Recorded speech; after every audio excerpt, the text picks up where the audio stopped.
Hi, I'm Patryk and I am Senior Software Quality Engineering Developer at Capgemini. I am test lead for a public sector client project in the tax area. In my presentation, I would like to talk about the use of robot framework in our project, the challenges posed by the management, the difficult specifics of the project, the dynamic adaptation of scripts, for example for ad hoc testing through Python command line programs, the use of multi-threading for data creation, and of course the solutions to these problems introduced through automation and scripting. And what is the most important for me, I have never used robot framework before starting to work in that project. But in my presentation, I would like to convince you that it is nevertheless still a good decision to choose this framework. Even if you have never used robot before, or even better, never wrote automation at all. By giving it to a less experienced in it, you can still achieve great things, especially if the testing area is looking like a battlefield. So there is always much to do. To start with, a little about our project from chosen technology point of view.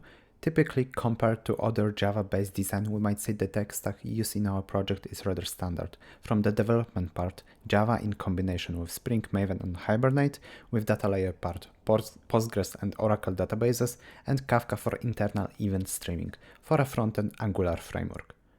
DevOps team is mainly responsible for Jenkins where pipelines were configured, administration of Git, Jira and Confluence. It was up to them to configure environments including virtual machines, setup and maintenance. Specification team where the business analysis is made and where the 4,000 page written in German documentation was born. And the good spirit of the team, quality engineering, the test team. Test ops is a good word to put out the scope of my work, with automation written in robot framework, Python as a support tool for development and automation itself. Up to us there is also some part of business analysis, where with the help of my scripts I could find a good place to support developers, with understanding the business processes, just helping with defects reproduction, or just by app analysis.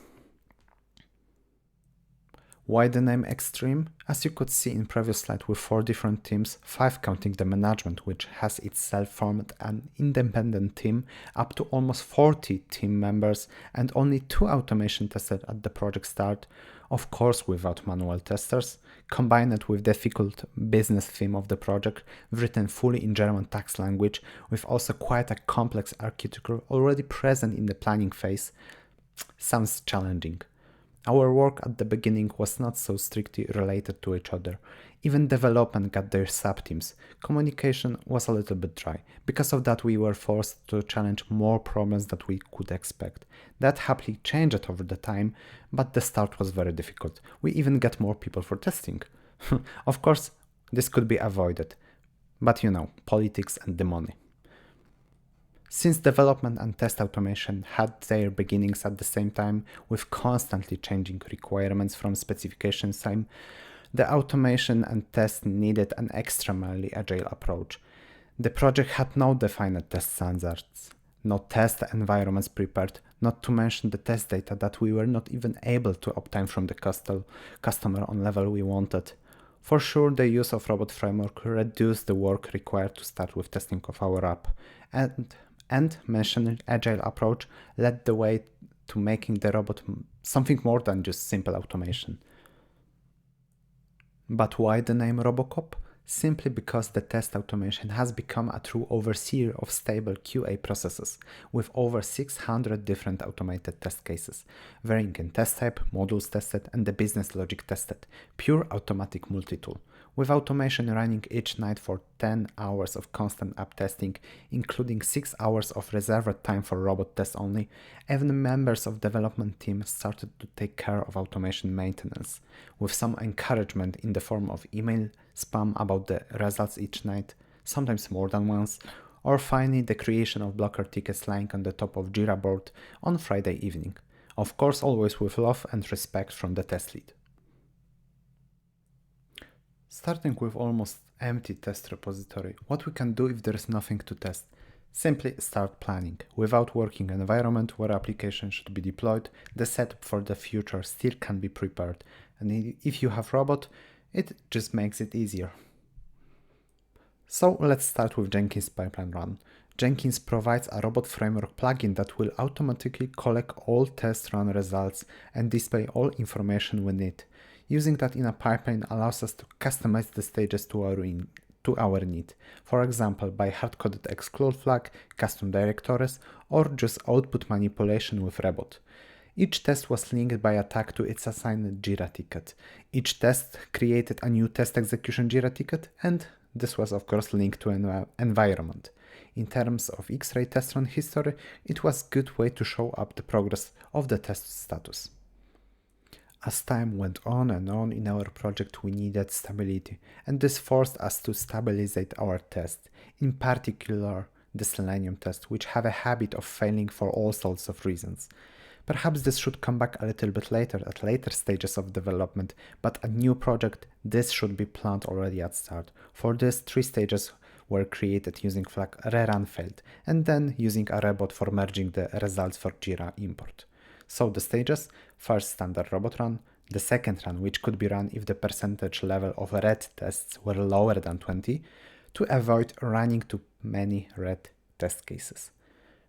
And the last chance rerun, which allowed up to 10 test cases to be rerun if they were not lucky enough to pass everything before, just to make sure everything is fine. Of course, everything fully configurable. All to have one merged results in Jenkins, and just in case, initially storing all run result in Jenkins pipeline workspace. What about overall test setup, meaning connecting to the databases, Kafka or applications? Always done in test suite setup. Kafka and databases connection were made with custom libraries to be able to have more flexibility there. It's also possible to use provided common robot libraries. All imports at the same place, some additional global variables, unified for all tests, no matter what type it is, just for saving other people time when new test scenario had to be created, since it's just one keyword. But here, as a counterpoint to the good solutions, I would like to share my own painful mistake, including Java application run in the background inside the test setup, using custom-made library as a sub process to speed up the test setups. It's also possible to use robot framework library process, but with less control for log reading. Everything was created using Python subprocess and threading modules. But why it was painful? After about a month of application getting bigger and bigger, my laptop became a professional hitter. When I had to run the same application a few times a day, each start taking up to 5 minutes to be ready, I had to throw it away pretty quickly. But that wasn't so bad at the end. Being able to read out all module logs on demand created a new opportunity for test, extending that possibilities of testing. Java application RAM become a Linux tail, or get content for Windows, with all still stored logs in a background Python queue for each test. Each application log was copied in a thread inside while loop, and the logs were put into global queue, ready to be read out on demand. Very useful for backend testing where null pointers were showing up like a Coca-Cola commercials before Christmas. At first development iterations, since applications were not in release-ready state, not everything was end-to-end testable, because certain modules were not fully done, of course. What should be done? Injection. Since our project was using Kafka queue for message processing, it was worth to mock up that data. This required some effort and coordination with the developer currently implementing it, but by having information about the Kafka topics and the data expected there, we were able to detect errors before the application was even able to receive this type of data, skipping not yet working modules. Such things were certainly worth taking into account in the future of automation, so the scripts that allowed that were rewritten in such a way that Python classes could be also used directly in robot test. In some cases, the default robot Kafka library was used. The same situation with databases. It was worth to save up some time of manual work, such as generated mocks via SQL. When having finally working remote environment with constantly running application become a thing, thanks to my DevOps friend, I had to think about running tests on 2 different environments: local development environment on our Windows operating system and the Linux distribution server. So with the first approach as a hard-coded variables import, and later on with dynamic generation of variables using import variables keyword from the Python file. Because eventually we got more than 8 environments ready for use. This also meant that cross-platform testing support was required at some point, for example locally running a test on a remote test environment. Fortunately, the robot remote library or SSH library directly in Python comes to the rescue. Based on a variable, correct configuration was chosen. Why it was important? To allow everyone from the team just to trigger automation without any additional work directly on our environments. Working setup with mostly working environment was just the beginning, but with such well-prepared setup, what can go wrong? Almost everything. Releases each week, sometimes more than one release per week, broken environments, broken pipelines, failing application builds, performance problems with Jenkins, merges after code freeze, tests of modules that is not even yet created or integrated with application, and 1 hour for whole application smoke testing. And our application is really huge. And everything done by just one person. More than 2 years of constant hard work. As I'd said before, we got no test data. It was a little bit difficult to start working with anything. The test data that I'm talking about is an XML file. That file is a personal declaration in German electronic tax system format. A common one used by a lot of different applications, available even at some paid accountant plugin for Excel. From my first test manager, I have heard that they are not able to get those requested by us files. Somehow, we don't know how. I was thinking in that time it was true, but later on when I finally managed to get to know personally our customer, I knew it was fake news. They even get a script with generating those XML files based on an Excel containing desired data. But when we needed the data for manual tests, we had to create that on our own. Since each tax declaration could not be working without external mocks, I had to create additional scripts supporting database insert to 3 different places. With database mocks, there were also security validations done by our application. I had to edit each XML before remotely sending it to our remotely working environment via file share libraries just to pass that validation. Very monotonous and very tedious work. Why it's important? Because everything needs to be repeated for different test scenarios and later on for test automation. So with need of having hundreds of different combinations, it does not make sense to store manually created files in a repository. It was worth to think about more complex structures. The Faker package is your friend. Having Faker, we can recreate always unique data each script or test usage, either directly in Robot or via custom class. Robot Framework is a great tool when it comes to using standard Python libraries, using custom classes or creating our own implementation of something. Up to us how we will work with it. Our test repository became a place with 2 phases. One for base automation done in a Robot Framework and the second side Python command line programs, everything with shared libraries. This approach also forced scripts to be created in a such way that they required as little user attention as possible. For example, no additional configuration.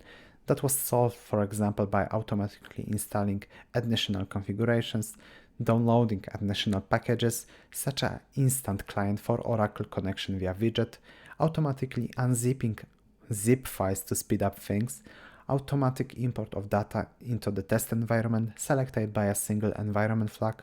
For that we have to create unified way of finding the correct settings. Automatic correction of imports, for example from databases, dumps from the client, and in the future data creation done in multi-thread bulk mode with just the amount of data passed via flag. The scripts became so commonly used that one of them, creatively called end-to-end sender, is considered as a core of all tests. It's used for a tax declaration processing. The script was created with the aim of being as easy to use as possible by any interested person, regardless of the position in project, from testers to developers and the business analytics. right through to the project manager. By some time, it became a requirement for the base test before merging any feature by developer, and after some time, all automation was used for creating another quality gate in our release cycle. What quality gate? Mentioned already before nightly run. If any test case is failing, email is generated with the results and the list of recipients is created from the list of the last people to commit in the repository. And of course, Jira blocker ticket is created, not to point fingers to anyone. Because of constantly changing requirements or extending functionality with the risk of regression provided by a robot framework, agile approach of automation became appreciated in team quality gate. The tax topic present in the project require a rather specific approach to the test scenarios. Without understanding the entire data processing in our application, it was not possible to reproduce the test steps. With a keyword-driven approach, it was easy to transfer everything directly into a robot. The process from the start to finish had to be defined as a list of steps that reflect the business logic of the application, which is easy to understand for the author and those involved in analyzing the results. The test, thanks to easily understandable structure with the results generated by automated pipeline, had the possibility to be quickly analyzed for correctness by BA team without development background. And the previously mentioned scripts, which allowed BAs to recreate the complicated application data themselves, became inseparable from the robot automation. And for the automatic testers, new robot keywords were easy to implement and extend thanks to a base of predefined keywords for them, which did not require to go into complex technical details of the code, which only I knew. What is worth to say here, just like me, none of them had the robot experience before. As a result of low entry threshold into automation, Java or Angular developers began to take greater share of automation processes. Whether front-end or back-end developers, they started to automate certain modules themselves, or to ensure that tests were up to date following changes in requirements. And in particular, they also started to take care of regression as a result of their changes. For example, front-end Selenium selector changes as always. Like today, we are working on Angular update, and a team of 2 front-end developers are updating the remaining hundreds of tests, which for the time being are glowing red on their branch. Delegating some work also allowed for the development of other areas related to the testing. There was a time to create new solutions or refactor the old ones. At one point we could hear from the architect that maybe it was a good time for performance testing, which of course could not be run ad hoc due to the lack of an environment and the lack of scripts that would be responsible for performance testing. Although we didn't previously have a production environment to replicate the behavior one-to-one as it is on a customer side, it was set up by DevOps teams in few days, thanks to ambitious DevOps lead. The scripts previously mentioned could be created easily from the current robot code. Our first choice was to convert the Python and robot scripts into JMeter script as a client requested. On the other hand, later the second choice was to start with Robot and Python as a good method of recreation data for performance using already existing keywords and functions, additionally creating special pipelines for such tests. But sending 200,000 tax statements of various sizes is not enough. We had to have pre-processed data on the environment so that we could get the kind of behavior that customer has in the production. We also couldn't say statements over and over again until we get 10 millions of them. We didn't have that much time to do it. The choice was to recreate data directly on the database level. Using a simple threading library pattern in Python allows us to get great timing results when creating such data, achieving 10 million cases, unique and diverse, created in only 20 hours with the help of the previously mentioned faker. Normally, that would be created in around 2 months on production. And since this approach provides very successful solution, it could be adapted in other scripts that created different data types, occasionally triggering out-of-memory exceptions, or in the case of data creation only, killing database space few times in a row on our environments to not get bored with QA work. But still thinking about speeding up test or data creation, the Pabot module was finally applied, which allows predefined suites to run as a separate test run thread, allowing to run multi-thread safe tests in parallel. What does multi-thread safe means in our case? It's those tests that don't use application functionality that shouldn't be run in parallel, such as batches that operate on data of the entire application due to their performance requirements, or in a case of limited resources. For example, in our case, Postgres limits open connections. Such a situation can signify increase the processing time of the tests. What kind of tests can we try? Those are primarily all Selenium tests that operate on a previously created data, such as a form of a tax statement data, which the user needs to edit, or a backend test that processes statements automatically. Note, however, that the restriction on parallel access to the resources are still present here, which we have to solve through logs. And what if we cannot run all the test cases in multi-thread mode? So let's simply think about introducing an additional stage that will run only those tests that are safe to do so. We can treat the next stage as a supplement to the results of the previous one, which we will merge with the robot at the end.